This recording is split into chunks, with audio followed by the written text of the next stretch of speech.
तो अभी तक हमने सीबीएसई सैम्पल पेपर 2021 के 4 सेक्शन को सॉल्व किया है। अब इसमें हम सेक्शन 5 देखते हैं जो कि हमारा सबसे लास्ट सेक्शन है, और इसमें सारे जो क्वेश्चन है वो 5-5 नंबर के हैं।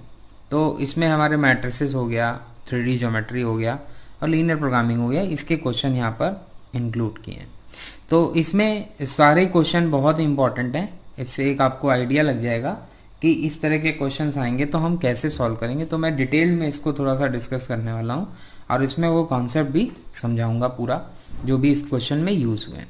बाकी 4 सेक्शन में सबसे इम्पॉर्टेंट जो इस साल का सबसे ज़्यादा अटेंशन बना हुआ है that is the case study.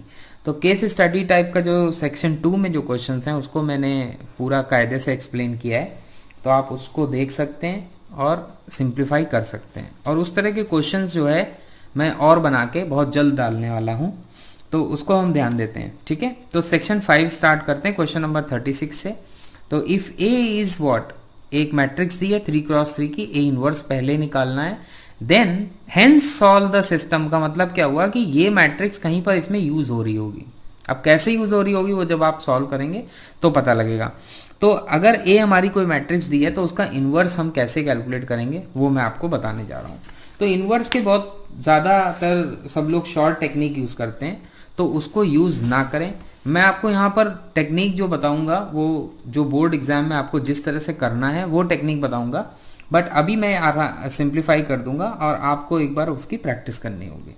तो उसके लिए सबसे पहले अगर कोई मैट्रिक्स हमारी ए है 1 - 2 0, 2 - 1 -1, 0 - 2 1, तो इसका हमें इनवर्स अगर निकालना है तो ए इनवर्स का जो हमारे पास फॉर्मूला होता है that is adjoint A upon determinant A. तो जब कभी भी सिर्फ ए इनवर्स कैलकुलेट करना हो तो सबसे पहला काम आपको डिटर्मिनेंट ए कैलकुलेट कर लेना चाहिए। क्यों करना चाहिए मैं आपको बताता हूँ। डिटर्मिनेंट ए जैसे आप कैलकुलेट करोगे तो 1 टाइम्स -1 -2 हो जाएगा, तो -3, -2 टाइम्स -2, ओके, और ये तो 0 टाइम्स 0 हो जाएगा, तो ये आपका आ जाएगा -3 + 4। डिटर्मिनेंट की वैल्यू हमारी +1 आ रही है। इसका मतलब क्या है, ये 0 तो है नहीं, it is not equal to 0। तो ए जो है हमारा वो नॉन सिंगुलर मैट्रिक्स है। तो ए इज नॉन सिंगुलर मैट्रिक्स। तो अगर नॉन सिंगुलर मैट्रिक्स है तो हमारा जो इनवर्स है वो हमारा एग्जिस्ट करेगा। ओके, तो इनवर्स एग्जिस्ट करता है तो ए इनवर्स हमारा एग्जिस्ट करेगा। इसका मतलब हम उसको फाइंड करेंगे। अगर यहाँ पर डिटर्मिनेंट है हमारा 0 आ जाता तो हम डायरेक्टली इस क्वेश्चन को स्टॉप कर देते और कहते कि A inverse does not exist because determinant is 0।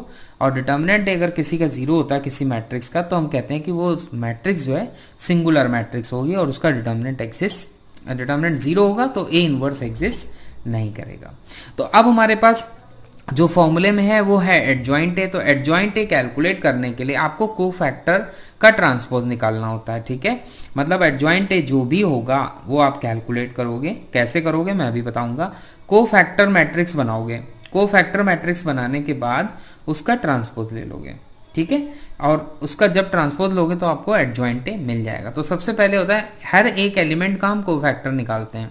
जैसे फर्स्ट रो फर्स्ट कॉलम ये A11 हमारा एलिमेंट है, तो उसका फॉर्मूला देखो, जनरल फॉर्मूला क्या होगा, Aij का अगर कोफैक्टर निकालते हो तो -1 की पावर i + j और माइनर ऑफ A11, Aij का माइनर होगा तो माइनर यहाँ लिखोगे, माइनर ऑफ Aij। ये तो फॉर्मूला हो गया।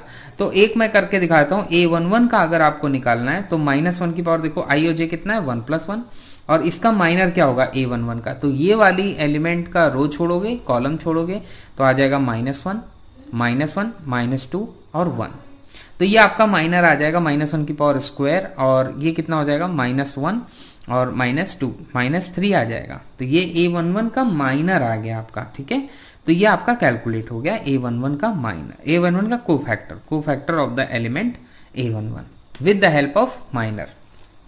तो ऐसे ही हम बाकी सारे एलिमेंट का करेंगे।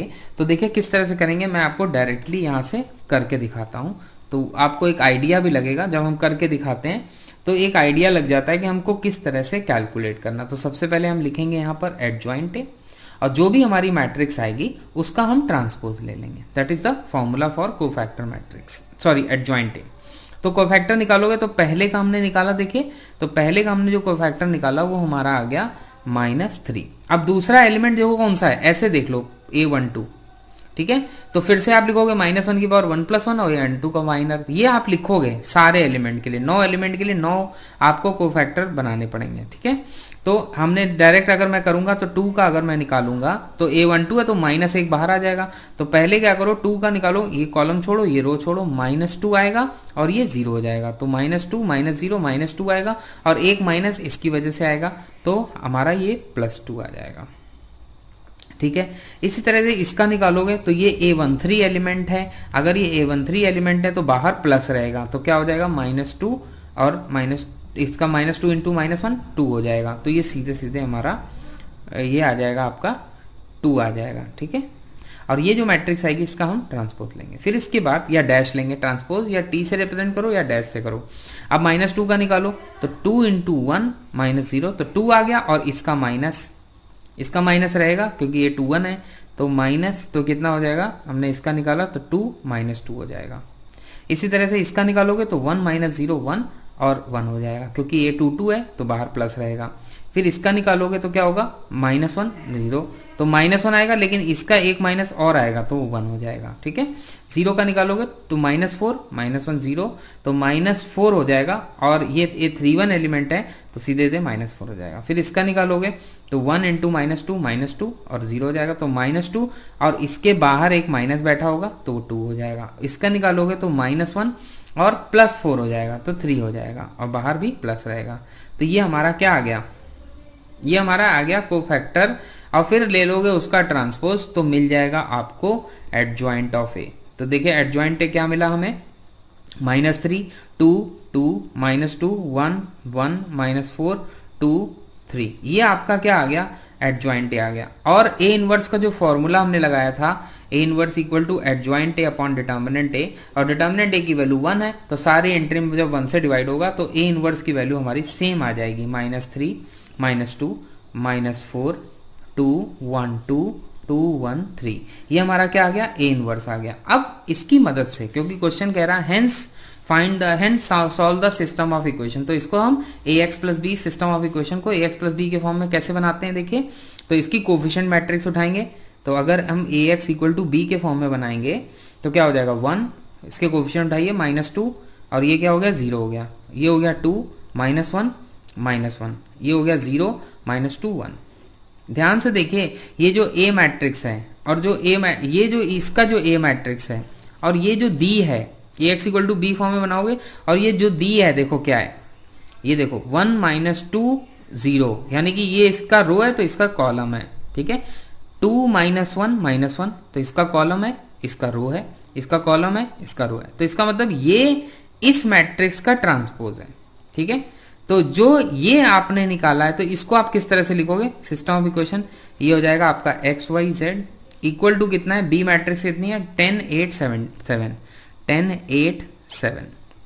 तो देखो अगला स्टेप क्या करोगे, ये जो तुम्हारा है वो क्या है, A' का इनवर्स, क्योंकि जो आप इसको उधर ले जाओगे जब, तो देखो क्या हो जाएगा, इसको किस तरह से लिखेंगे, हम इसको इस तरह से लिखते हैं, ध्यान से समझिएगा।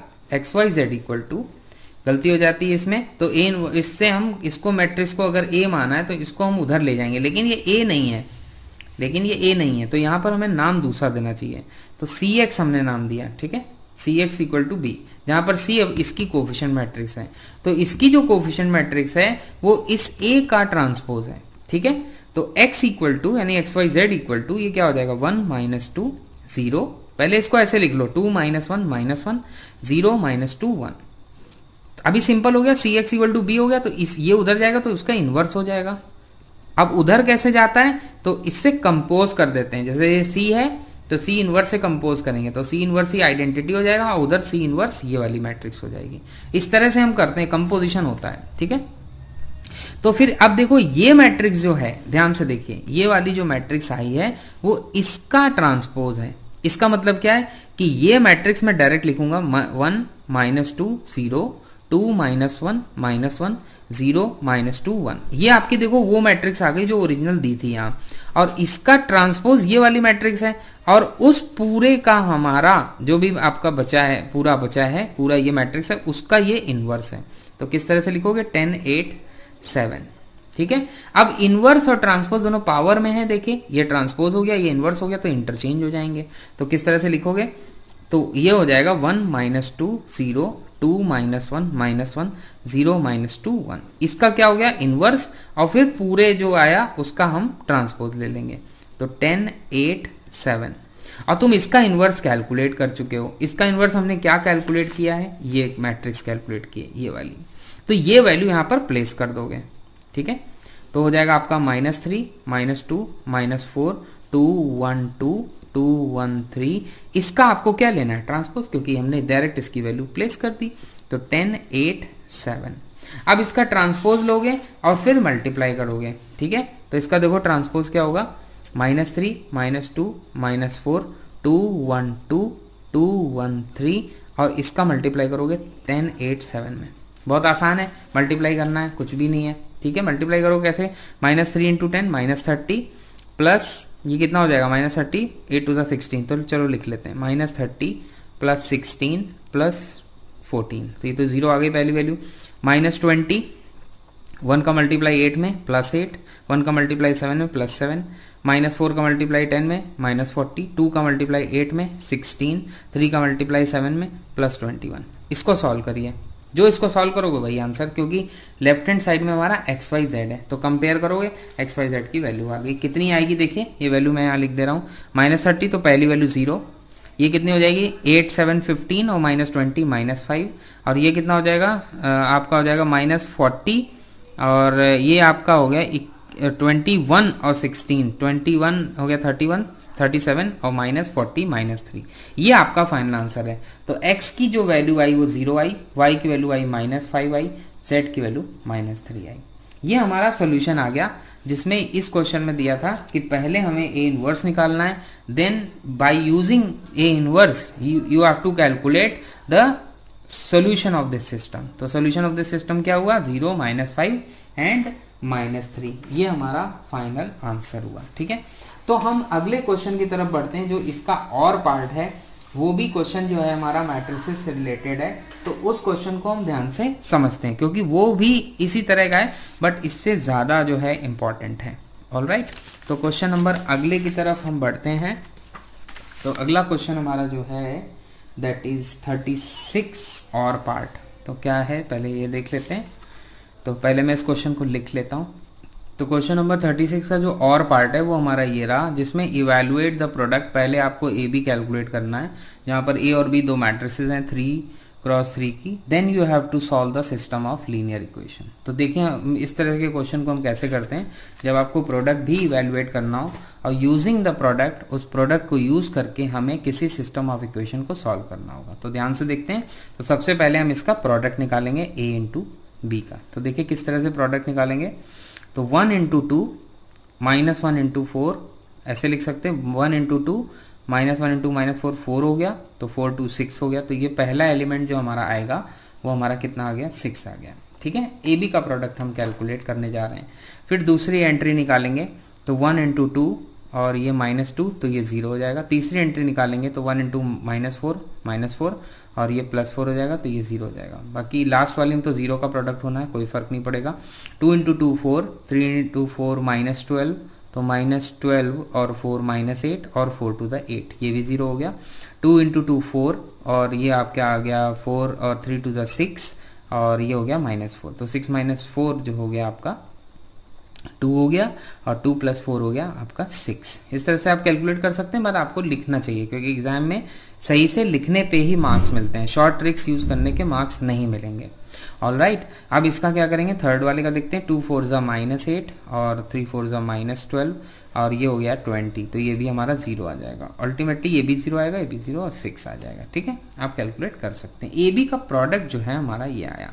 तो आप ध्यान से देखिए, तो ए बी के प्रोडक्ट को आप क्या लिख सकते हैं, 6 बाहर ले सकते हैं, 1 0 0 0 1 0 0 0 1। तो ये हमारा क्या है, 6 टाइम्स आइडेंटिटी मैट्रिक्स है ए बी। तो ए बी का जो प्रोडक्ट आया वो आपका आ गया 6 टाइम्स आइडेंटिटी मैट्रिक्स। अब आप इस इक्वेशन की मदद से ए इनवर्स पहले कैलकुलेट कर सकते हैं। देखिए उसका फायदा क्या होगा वो मैं आपको जैसे ही आप इस सिस्टम को हम सॉल्व करेंगे, आपको उसका बेनिफिट दिखेगा। तो ए इनवर्स सॉल्व करने के लिए क्या करेंगे, ए इनवर्स को मैंने लेफ्ट साइड में कंपोज कर दिया, मतलब मल्टीप्लाई कर दिया।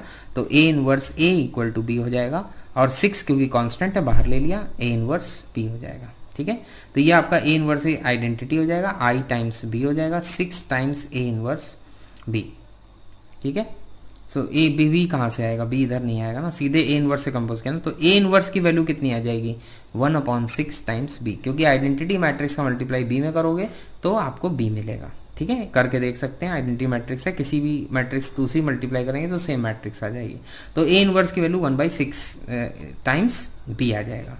ठीक है, और बी मैट्रिक्स आपको पता है। अब ये हमने एक सेट कर लिया, अब इसका कहाँ यूज होगा वो हम यहाँ पर देखेंगे। तो मैंने आपको सिस्टम ऑफ इक्वेशन सॉल्व करना पिछले जो क्वेश्चन है उसमें सिखाया हुआ है, तो मैं इसमें बहुत डिटेल में डिस्कस करने की जरूरत नहीं समझता हूँ। तो 1 - 1 0 हो गया, 2 3 4 हो गया, और ये देखिए क्या है 0 1 2 हो गया। अब ध्यान से इस मैट्रिक्स को देखेंगे हम, तो x y z हो गया इक्वल टू हो जाएगा आपका 3 17 7। अब देखिए 1 - 1 0 2 3 4 और 0 1 2, ये हमने कहा देखी है, ए की वैल्यू देखी, यानी कि ए लिखा है, यानी कि ये मैट्रिक्स, ये मैट्रिक्स देखो सेम है, तो ये ए हो गई। तो मैं क्या लिखूंगा, A X equal to A times A X equal to, तो ये मैट्रिक्स को अगर उधर जाएगा तो उसका इन्वर्स हो जाएगा, यानी कि ये ऐसे लिखा है ए एक्स इक्वल टू, और सी इसको ले लेते हैं क्योंकि बी तो हमें गिवन है। ठीक है, तो एक्स इक्वल टू क्या होगा, ए इनवर्स सी, और ए इनवर्स की वैल्यू क्या है 1/6 टाइम्स बी, तो ए इनवर्स की वैल्यू रख दो 1/6 टाइम्स बी सी, जो आएगा वो आपका आंसर होगा। तो इसको कैलकुलेट कैसे करेंगे, x equal to 1/6 b c को हम कैलकुलेट करने जा रहे हैं।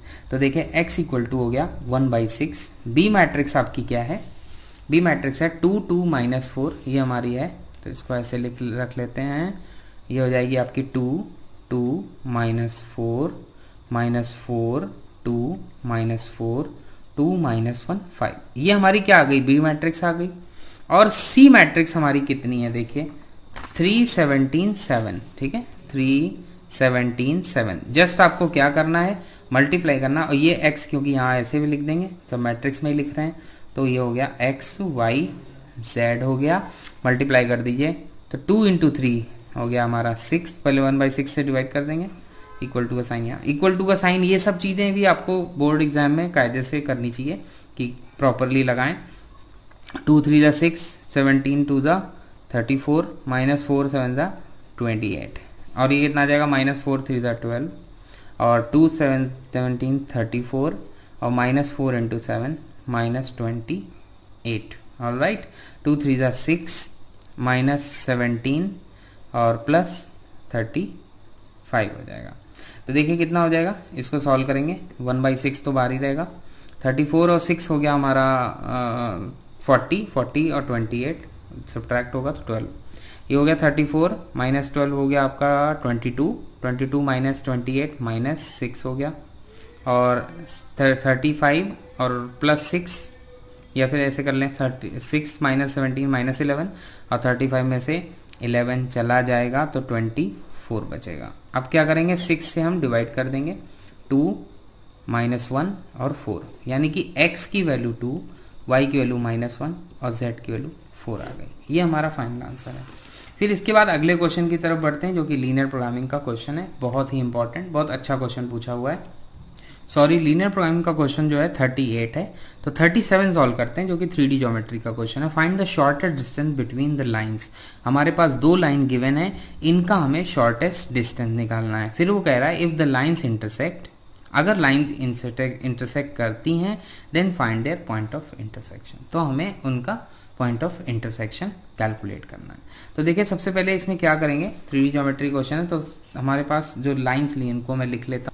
तो अगर शॉर्टेस्ट डिस्टेंस का फॉर्मूला देखिए क्या होता है, d इक्वल टू, डी अगर हमारे पास डिस्टेंस है तो उसका फॉर्मूला होता है b1 क्रॉस b2, वेक्टर होंगे सब, ठीक है, dot product a2 minus a1 divided by b1 cross b2 का मॉडुलस, ठीक है, और ये हमारे वेक्टर हो गए, और इस पूरे का मॉडुलस, क्योंकि आपको लेंथ कैलकुलेट करना, तो ये तो आपको डॉट प्रोडक्ट वेक्टर ही देगा, तो उसका लेंथ कैलकुलेट होगा।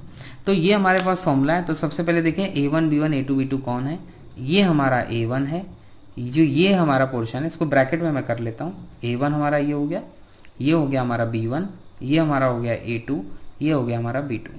ठीक है, ये वाला B2, ये वाला B1। इस तरह से हम लाइन को कंपेयर करते थे जब आप equation of a line 3D में पढ़ते हैं। तो बहुत बेसिक है। तो A2 माइनस A1 सबसे पहले हमें कैलकुलेट करना होगा। तो A2 माइनस A1 देखिए क्या हो गया, जस्ट सिंपली आपको A2 से B2 को माइनस कर देना। 5i माइनस 3i 2i हो जाएगा। ठीक है, और माइनस 2j माइनस 4j हो जाएगा। ठीक है, ये हमारा क्या आ गया, और ये भी बचेगा तो प्लस 4k हो जाएगा। तो 2i minus 4j plus 4k, ये हमारा A2 माइनस A1 की वैल्यू आई।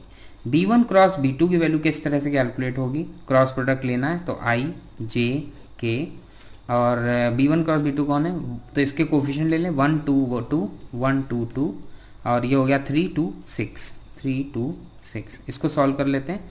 i टाइम्स देखिए क्या हो जाएगा, 6 to the 12 minus 4, 6 to the 12 minus 4 8 आ गया, minus j times 1 6 6 6 minus 6 0, plus k times 1 to the 2 2 minus 6 minus 4।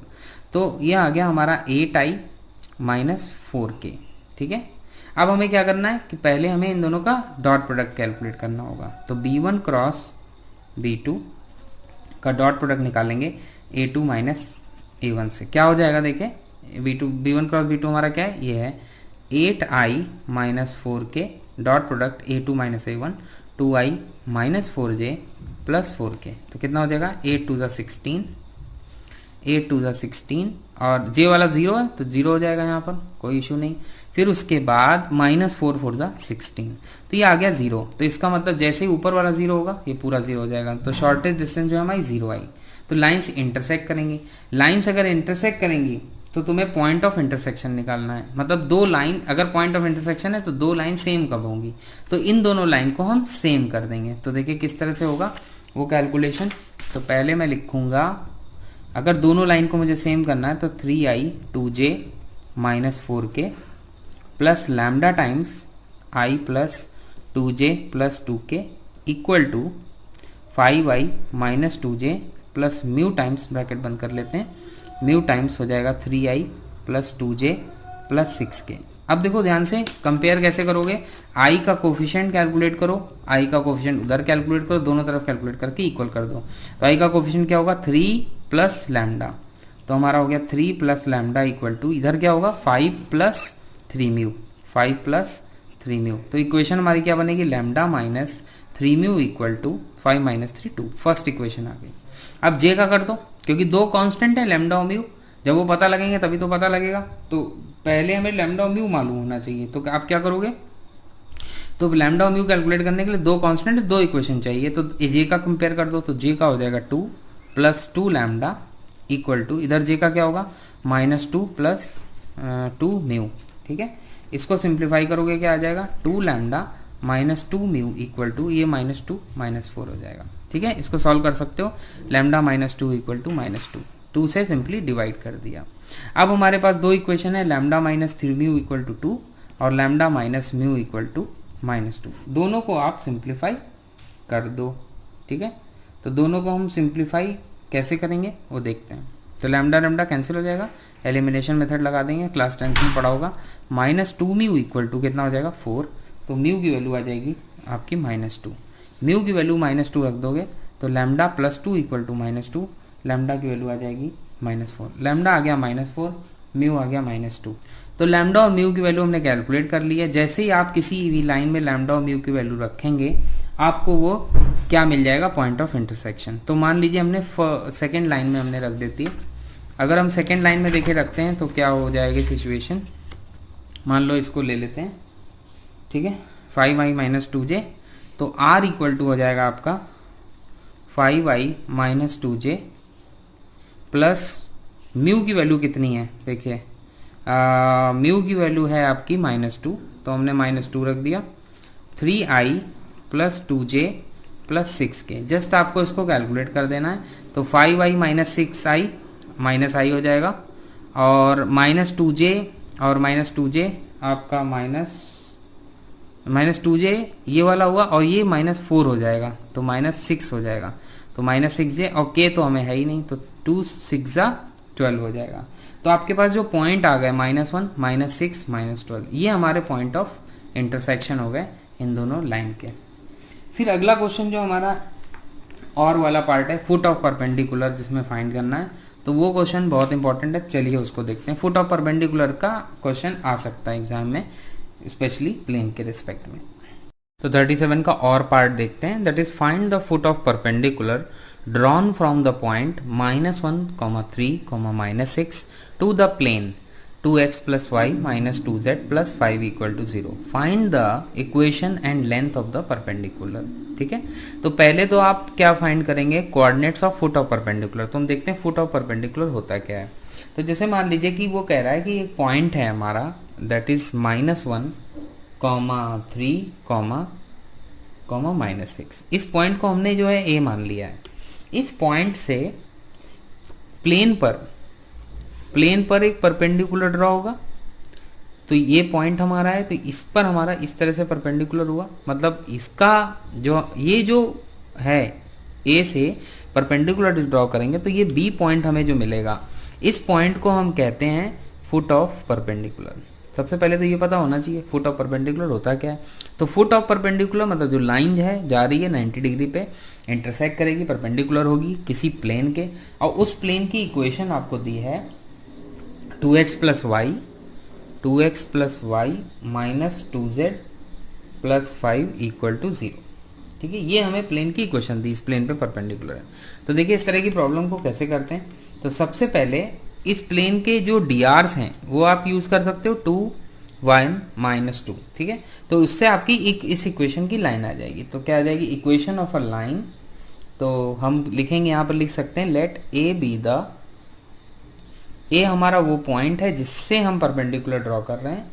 तो ए पॉइंट हम लिखेंगे, मान लीजिए कि -1, 3, -6, एंड बी जो है, B is the foot of perpendicular, तो ए बी जो है उसकी इक्वेशन क्या हो जाएगी, तो इक्वेशन ऑफ ए बी क्या हो जाएगी, x माइनस किस पॉइंट से पास हो रही, तो x + 1 डिवाइडेड बाई इसका dr 2, y -3 डिवाइडेड बाई इसका dr 1, z + 6 इसका dr हो गया आपका -2। ठीक है, अब ये हमारे पास जो लाइन की इक्वेशन आई है, अगर मैं, क्योंकि देखिए इस लाइन पर ही पॉइंट है फुट ऑफ परपेंडिकुलर, तो जो फुट ऑफ परपेंडिकुलर कोऑर्डिनेट्स होंगे, तो any point on the line के जो फाइंड करने का तरीका होता था वो क्या होता था, इसको हम लैम्डा के इक्वल रख लेते थे। इससे हम x y z की वैल्यू निकालेंगे। तो x अब देखिए हमारा क्या आ जाएगा, 2 lambda, x + 1 divide by 2 = lambda करेंगे तो x = 2 लैम्डा -1 हो जाएगा। y = देखिए क्या हो जाएगा, लैम्डा +3 हो जाएगा। और z = देखिए क्या हो जाएगा, -2 लैम्डा -6। ये तो इस पे कोई पॉइंट हो गया। ठीक है, लेकिन अगर ये पॉइंट मैं प्लेन में रख दूं तो मुझे ये पता लग जाएगा किस लैम्डा के लिए ये वाला जो पॉइंट हमने निकाला है वो इस प्लेन को सेटिस्फाई करेगा। सिंपल सी बात है। तो हमने ये पॉइंट इस प्लेन में रख दिया, तो 2 times x + y - 2z + 5 = 0। 2 times x हमारा क्या है, 2 लैम्डा -1, y हमारा क्या है, लैम्डा +3 -2, और z क्या है देखिए, -2 लैम्डा -6 + 5 = 0। इसको हम सिंप्लीफाई कर लेंगे तो देखिए क्या आएगा, 2 to the 4 lambda -2 plus lambda +3 plus 4 lambda plus 12 plus 5 = ये आ जाएगा आपका = 0। इसको सिंप्लीफाई करेंगे तो देखिए क्या आएगा, 4 लैम्डा 5 लैम्डा 4 लैम्डा 9 लैम्डा, तो 9 लैम्डा आ गया। ठीक है, और हमारा देखिए क्या बचेगा, 3 - 2 1 और 1 + 12 हो गया 13 और 5 18, तो ये प्लस का 18 आ जाएगा।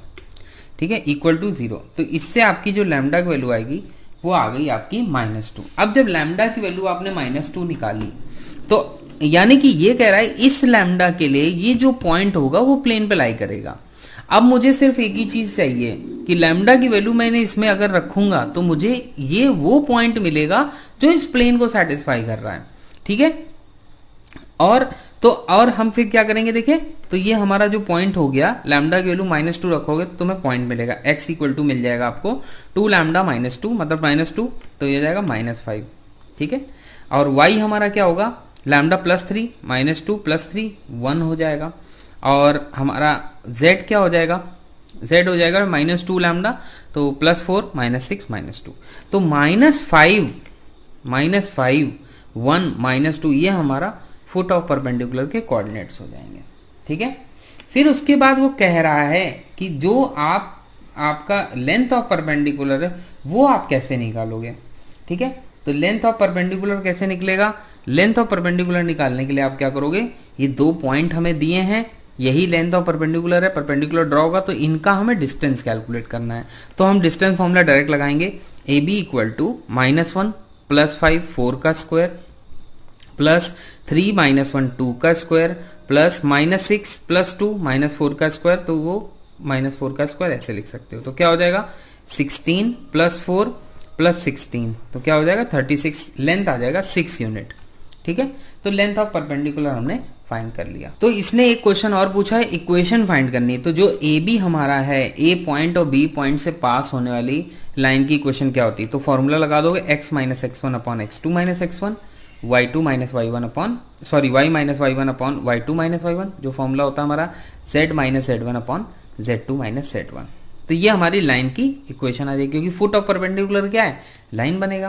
तो x - x1 क्या है, अगर x1 y1 मैंने इसको ले लिया, x1 y1 z1 और x2 y2 z2 मैंने इसको ले लिया, लेकिन आपको प्लेन अगर फुट ऑफ परपेंडिकुलर की इक्वेशन में चाहे कोई भी पॉइंट यूज कर सकते हो। तो x - x1 क्या हो जाएगा, x + 1 divided by x2 - x1 -5 + 1 -4, ये हमारी इक्वेशन बन रही है। y - y1 क्या है, देखो 3 है, डिवाइडेड बाई y2 - y1 क्या है 1 - 3 -2 हो गया। और z - z1 क्या है +6 हो जाएगा, z2 - z1 -2 +6 हो जाएगा, दैट इज -4। ये हमारी जो है इक्वेशन ऑफ AB आ गई, जो A और B से पास हो रही है उसका इक्वेशन आ गया। नेक्स्ट क्वेश्चन हम बात करते हैं लीनियर प्रोग्रामिंग का। देखो क्वेश्चन है और बहुत बढ़िया क्वेश्चन है, 38 देखिए क्वेश्चन नंबर। इसमें उसने जो हमारी चैप्टर 12 की जो लीनियर प्रोग्रामिंग है उसका 12.1 की जो सारे केसेस को मिक्स करके एक तरह से एक क्वेश्चन बना दिया। तो हालांकि इसमें जो सोल्यूशन मिल जाएगा आपको यूनिक मिल जाएगा। तो 38 को हम देखते हैं, समझते हैं किस तरह से इसको करना होता है। तो देखिए पहले क्वेश्चन को सेटअप कर लेते हैं। तो क्वेश्चन को सेटअप करने के लिए तो हमें इस क्वेश्चन को सॉल्व करना है। Maximise z equal to x + 2y subject to the condition x + 2y greater than equal to 100, 2x - y less than equal to 100 और 2x + y हमारा less than equal to 200, x, y greater than equal to 0। सबसे पहले fourth condition को देखो, सबसे last condition को। ये कह रहा है x और y दोनों ही पॉजिटिव मतलब नॉन नेगेटिव होने चाहिए। तो बात जो कर रहा है वो फर्स्ट क्वाड्रेंट कर रहा है, ठीक है। और बाकी जो इसको करने का तरीका होता है, सबसे पहले जितनी भी इनइक्वालिटी दी हैं ये सबको आप कन्वर्ट कर लो किसमें, इक्वेशन में। तो इक्वेशन में जब आप कन्वर्ट करोगे तो हो जाएगा x + 2y equal to 100, 2x - y equal to 0 और 2x प्लस जो y होगा हमारा 200 हो जाएगा, x equal to 0 y equal to 0। सबको प्लॉट कर लो, पहले सबको प्लॉट कर लो। तो x + 2y इक्वल टू 100 किसी भी लाइन को प्लॉट करना है तो पहले हम क्या करेंगे, इसका एक फिगर बनाते हैं। और याद रखना फिगर हमें एक रफ बनाना है, कोई मतलब ऐसा नहीं है कि एक्यूरेट आना चाहिए। तो सबसे पहले हम पहली लाइन को देखो प्लॉट करेंगे। x और y तो हमारी x एक्सिस y एक्सिस हो गई। जब x 0 हुआ तो y एक्सिस बनेगा, y 0 हुआ तो x एक्सिस बनेगा। तो यहाँ से हम स्टार्ट करते हैं अपना। हमने एक कार्टेशियन प्लेन ले लिया x y, ठीक है। अब क्या करेंगे, सबसे पहली लाइन हम प्लॉट करेंगे। ये हमारा x हो गया और ये हमारा y हो गया। सबसे पहली लाइन जब आप प्लॉट करोगे तो देखो कैसे प्लॉट करोगे, एक एक लाइन को मैं करके बताता हूँ। जब आप y को 0 रखोगे तो आपको x 100 मिलेगा। तो आप 100 पॉइंट जो है मार्क कर लो। तो यहाँ मैंने 100 पॉइंट मार्क कर लिया, ठीक है। तो एक पॉइंट मिला मुझे 100,0। और जब आपने x 0 रखा तो y आपको 50 मिलेगा। तो 0,50 मिल गया एक पॉइंट।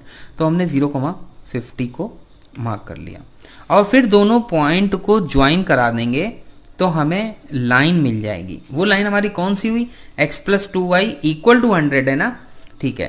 तो x + 2y इक्वल टू 100 ना लिखते हुए आप लिख लो जो ओरिजिनल दिया था, ग्रेटर देन इक्वल टू 100। अब ग्रेटर देन इक्वल टू 100, अब अगला सवाल ये है कि इसका रीजन यहीं फाइंड कर लो। रीजन क्या मतलब क्या होता है, ये चेक करो कि क्या ओरिजिन इसको सेटिस्फाई कर रहा है। 0 0 ग्रेटर देन इक्वल टू 100 नहीं कर रहा, 0 100 से बड़ा नहीं होता है, तो ओरिजिन कंटेनिंग रीजन इसका रीजन नहीं होगा, ओरिजिन कंटेनिंग नहीं होगा, यानी कि ये ऊपर, इसका ऊपर की तरफ रीजन होगा। ठीक है, फिर अगला पॉइंट हम देखते हैं, जो अगली हमारी लाइन है, एक लाइन का काम हमारा खत्म हो गया, इससे रिलेटेड हमने लाइन प्लॉट कर ली और उसका रीजन देख लिया कि वो कहाँ जाएगा। 2x minus y equal to 0, 2x minus y equal to 0 सबसे बाद में प्लॉट करेंगे। पहले देखो 2x plus y equal to 200 plot करोगे, तो y इक्वल टू, जब आप y को 0 रखोगे x आपको 100,0 मिलेगा। ठीक है, जब आप y को 0 रखोगे x आपको 100 मिलेगा, तो यानी कि एक पॉइंट इस लाइन का कॉमन मिल गया। ठीक है, तो 100,0 इस लाइन के लिए भी है और इसके लिए भी है, तो एक पॉइंट हमें मिल गया। दूसरा पॉइंट x को 0 रखोगे y 200 मिलेगा, तो 50 100 150 200 यहाँ करीब होगा, तो हम इन दोनों पॉइंट को ज्वाइन कर देंगे, तो ये वाला पॉइंट हमारा हो गया 0,200। तो 0,200 और 100,0 को आपको ज्वाइन कर देना है। ठीक है, इस पे मैं बहुत सारी वीडियो बना चुका हूँ, पूरा 12.1 इसकी मैंने सॉल्व कर दी है अलॉन्ग विद द एग्जाम्पल। तो इसमें कुछ केसेस इसमें नहीं पूछे हैं, तो वो केसेस आप वहां से देख सकते हैं, लिंक मैं डिस्क्रिप्शन बॉक्स में दे दूंगा। फिर इसके बाद जो हमारी ये लाइन है वो कौन सी है, 2x plus y less than equal to 200, तो मैं इसको यहाँ पर लिख लूंगा 2x plus y less than equal to 200। अब 0 0 फिर से रख के देखो, 0 0 लेस देन 200 सही है, इसका मतलब इसका रीजन जो होगा वो ओरिजिन की तरफ आएगा, है ना। तो डिफरेंट कलर से मैं एरो बना रहा हूं, आपको पता लग जाएगा। ठीक है, फिर इसके बाद हमारी तीसरी लाइन होती है y 2x minus y equal to 0, तो y इक्वल टू, ये तो आप y 0 रखोगे तब भी x 0, y 0 रखोगे x 0 और x 0 रखोगे y 0, यानी ये लाइन हमारी ओरिजिन से पास होगी। अब देखो, इसका तुम्हें रीजन ढूंढना आना चाहिए, जो लाइन हमारी ओरिजिन से पास होगी उसका हमको रीजन देखना आना चाहिए। ये पेन रुक गया, तो हम रीजन जब देखेंगे, ठीक है, तो ये ओरिजिन से हमारी जो लाइन पास होगी इसकी इक्वेशन हम क्या लिखेंगे, 2x minus y less than equal to 200, यानी इसका जो सोल्यूशन होगा x, y वो पॉइंट होगा जो इसको सेटिस्फाई कर रहा। सिंपल सी बात है, तो जो इसको सेटिस्फाई कर रहा उसको मैं यहां लिखता हूं। तो देखिए, ये जो हमारा आया 2x minus y less than equal, अब देखो इस लाइन के इधर का रीजन या तो होगा या इस लाइन के इधर का रीजन होगा, तो ये हमें पता करना। तो यहां पर देखो पॉइंट कौन सा मिला आपको, 0,70 0,80 0,100, तो 0,100 क्या इसको सेटिस्फाई करेगा, तो 0,100 अगर आप रखोगे तो ये 0 minus 100 less than equal to 0, इसका मतलब सेटिस्फाई कर रहा है, तो रीजन हमारा इधर को आएगा इसका।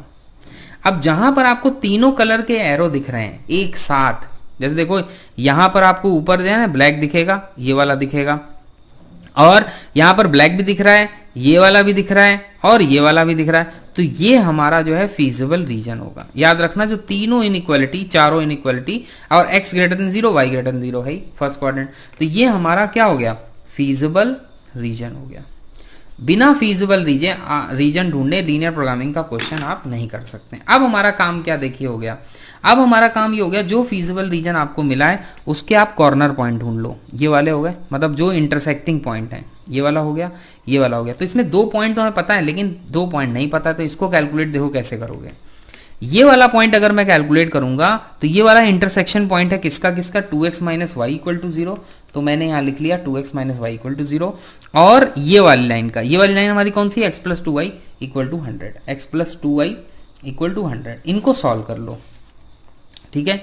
तो इनको सॉल्व करने के लिए क्या करोगे, y इक्वल टू 2x इसमें रख दोगे, तो जैसे ही y इक्वल टू 2x रखोगे तो 5x इक्वल टू 100 आ जाएगा, x इक्वल टू 20 आ जाएगा। जब x 20 है फर्स्ट इक्वेशन में रखोगे तो y आपको क्या मिलेगा, 40 मिलेगा। तो जो ये वाला पॉइंट हुआ ये हमारा 20,40 हो गया। तो मैं नाम दे देता हूं, इसका नाम दिया मैंने a, इसका b, इसका c, इसका d, तो मुझे a मिल गया 20,40, ठीक है।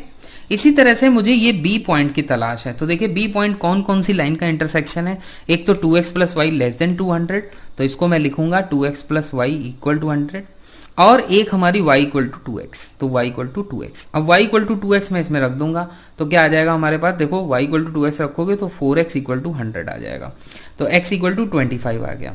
जब x आप 25 इसमें रखोगे तो 50 मिल जाएगा, इसका मतलब जो b पॉइंट हुआ वो 25,50 हो गया।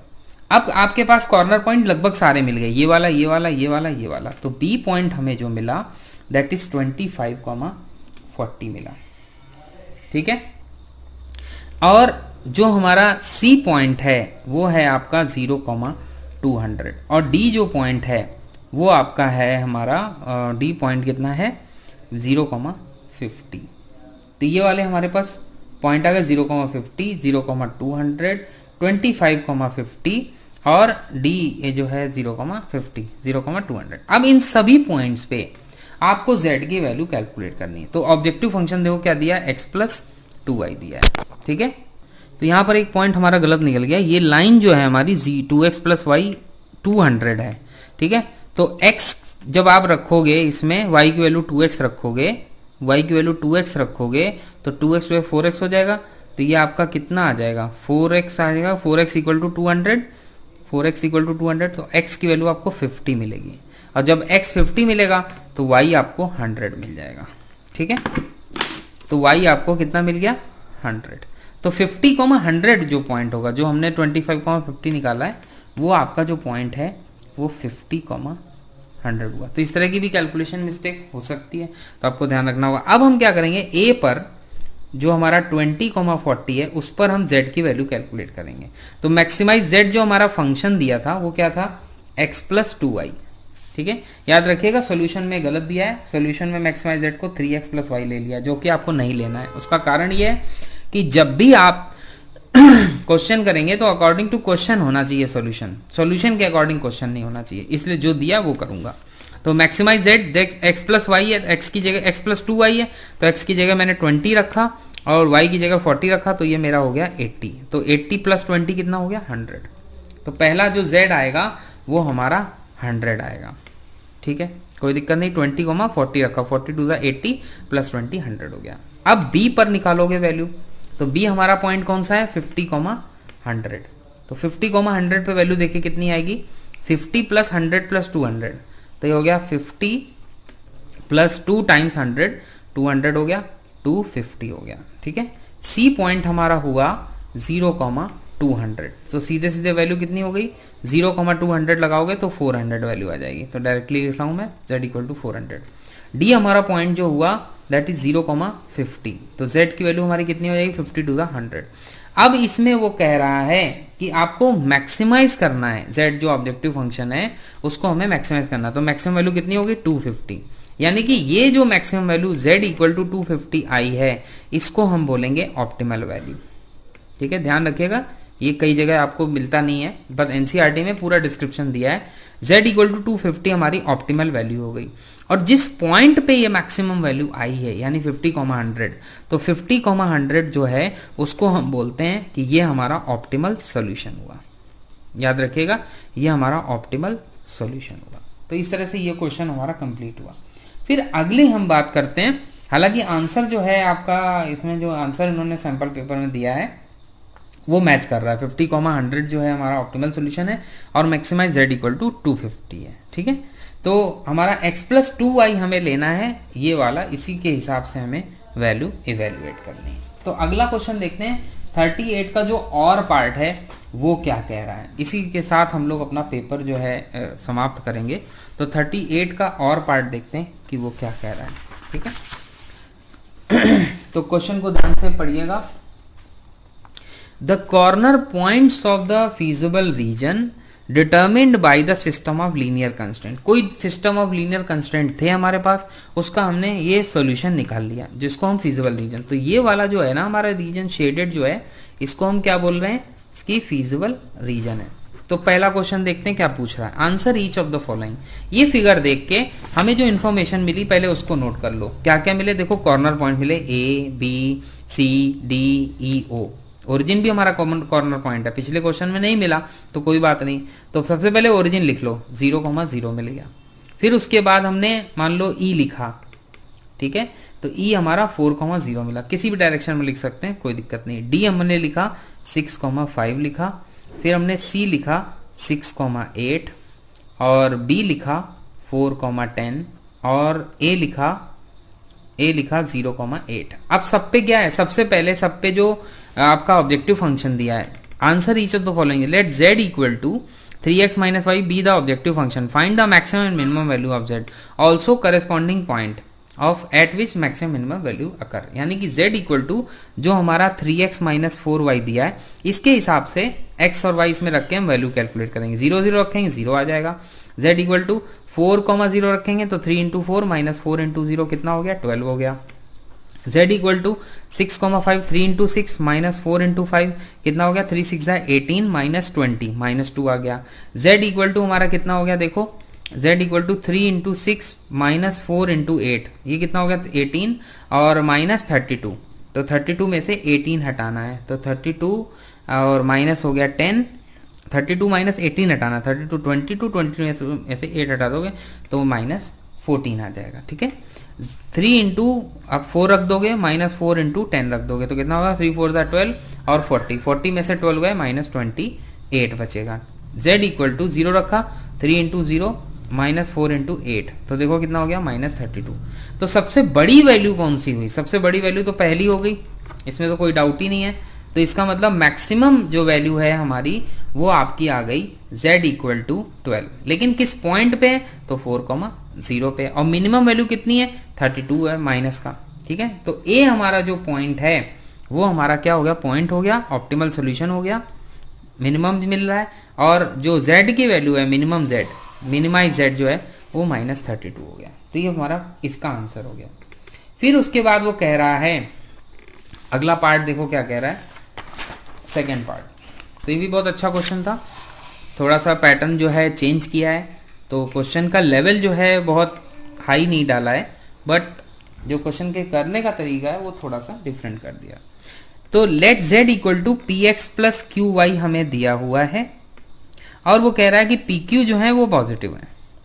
Be the objective function, find the condition, P और क्यू पे आपको कंडीशन निकालना है, so that maximum value of z occurs at 4,10, and अगर मान लो 4,10 पर और 6,8 पर मैक्सिमम वैल्यू अकर करती है, तो आपको ये पता करना है कि वो वैल्यू कौन सी होंगी p और q की। ठीक है, या कंडीशन क्या होगी p और q में, सच दैट 4,10 6,10 पर मैक्सिमम मिले, तो दोनों पॉइंट रख देंगे हम। तो एक बार z में p x और y की जगह हम रखेंगे 4,10, तो एक बार 4,10 रख दिया। ठीक है, और दोनों पे मैक्सिमम वैल्यू मिल रही है, इसका मतलब दोनों सेम होनी चाहिए। ठीक है, तो 4,10 रखो, तो हमने रखा 4,10, उस पर वैल्यू आ जाएगी आपकी 4p प्लस 10q, और 6,8 अगर रखोगे तो z इक्वल टू कितना हो जाएगा, 6p प्लस 8q। अब दोनों को अगर सेम करोगे तो देखो 4p 6p मतलब सेम हो जाएगा, तो 4p और 10q, तो सेम क्यों कर रहे हैं ये समझिए, सेम इसलिए कर रहे हैं क्योंकि मैक्सिमम वैल्यू है तो एक ही रहेगी। तो 4p और माइनस 6p माइनस 2p और 8q माइनस 2q, तो ये माइनस 2q आ जाएगा, माइनस 2 कैंसिल हो जाएगा, p इक्वल टू q आ जाएगा। यानी कि p और q में जो कंडीशन आई वो सेम आई, इसका मतलब p और q सेम है, और मैक्सिमम 2 पे अगर कर रहा है तो इसके इनफाइनाइट सोल्यूशन होंगे। याद रखना, जब भी एक से ज्यादा सोल्यूशन हो तो आपको 2 मिल गए, तो जरूरी नहीं है आपको सारे सॉल्यूशन ढूंढने से मिल जाएं, तो जब भी एक से ज्यादा सॉल्यूशन हो तो वो केस इनफाइनाइट सॉल्यूशन का होता है। ये मैंने अपने वीडियोस में 12.1 में ये बात डिस्कस करी है, तो वो आपको सीख सकते हैं। तो इस तरह से हमने सैंपल पेपर का सेक्शन सी पूरा, सॉरी सेक्शन 5 जो है हमारा कंप्लीट हो गया, और बाकी सेक्शन 4 तक के सारे वीडियो मैं अपलोड कर चुका हूँ इंक्लूडिंग केस स्टडी, वो आपको एक ही प्लेलिस्ट में मिल जाएंगे, तो उनको देखकर सॉल्व कर लें। और अगर कोई डाउट होता है तो मुझे कमेंट में मेंशन करें कि ये डाउट है या कहीं पर कोई एरर रह गई है, तो मुझसे डिस्कस करें, then it will be corrected.